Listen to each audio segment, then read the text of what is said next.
Fuel will be converted into two molecules of pyruvate or pyruvic acid during the process of glycolysis, and there would be no loss of carbon because there were 6 carbons in the glucose, and you will see that there are two molecules of pyruvate which are produced as a product of glycolysis, and this pyruvate is a 3 carbon compound. As two pyruvate molecules will be produced, so overall there will be 6 carbons in our product, so there is no loss of carbon during the process of glycolysis.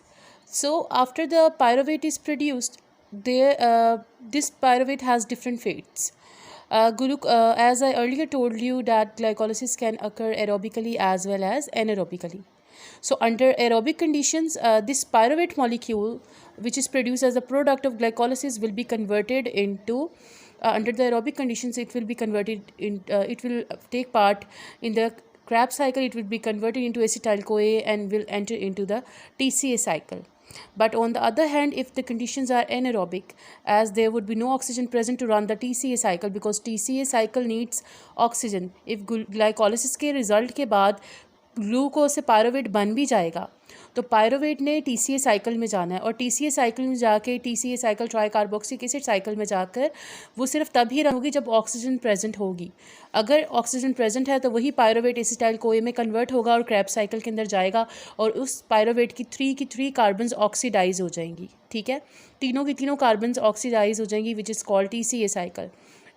On the other hand, if there is no availability of oxygen under the anaerobic conditions, this pyruvic acid or pyruvate will be converted into lactate in the humans and mammals. ठीक है, there would be a lactic acid fermentation. This pyruvate will enter into the fermentation, and as a result of fermentation in humans and mammals, this pyruvate will be converted into lactate. And in yeast like organisms, which are the microorganisms which respire anaerobically, this pyruvate after glycolysis will be converted into alcohol, which is called alcoholic fermentation. So these are the fates of the pyruvate which will be produced as a result of glycolysis.